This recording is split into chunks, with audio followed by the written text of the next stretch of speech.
Chairman NDMA lieutenant general इनाम हैदर मलिक ने बताया है कि अगले 2 रोज़ में दरियाए रावी और सतलुज में शदीद तरीन तोग़यानी मुतवक्किर है। आइंदा 2 रोज़ में मज़ीद बारिशों का अंदेशा भी जाहिर किया गया।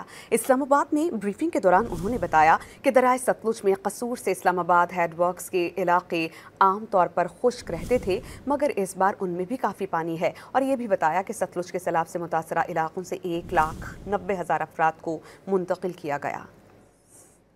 हमारा फोकस जनाब रावी और सतलुज रिवर में आने वाली तोग़यानी की तरफ ज़्यादा है और ये वो आखिरी मरहले हैं, जैसे आप हमारे पीछे स्क्रीन पे भी देख रहे होंगे। ये वो हैं इलाके के जिसमें आइंदा आने वाले 2 दिनों में शायद ज़रूरत से ज़्यादा या उनको हमारी जो प्रेडिक्शन हैं उसमें थोड़ा डेंजरस लेवल से ज़्यादा बारिशों का अंदेशा है। और इसमें होने वाले नुकसान की वजह यह है कि जो कि हमारे वो ऐसे इलाके जो आमतौर पर खुश्क रहा करते थे या फ्लड प्लेन्स में उनमें कभी पानी नहीं था, सतलुज रिवर के बहुत सारे ऐसे इलाके हैं जो ज़िला कसूर से लेकर नीचे इस्लाम हेडवर्क्स तक वो इस वक्त तोग़यानी की जद में हैं।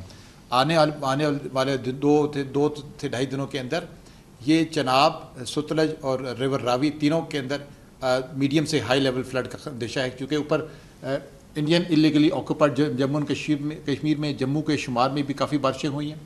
और आने वाले 2 से 3 दिनों में हम देख रहे हैं सियालकोट, नारोवाल, कसूर और इससे मुल्का इलाकों में ज़रूरत से ज़्यादा या थोड़ी सी ज़्यादा बारिशें होंगी। तकरीबन 1,90,000 लोग रिवर सतलुज के फ्लड प्लेन वाले एरिया से निकाले गए हैं और उनको महफूज मकामात पर PDMA पंजाब और रेस्क्यू 1122 के इदारों के ताउन से मिलकर वहाँ पर पहुँचा दिया गया है।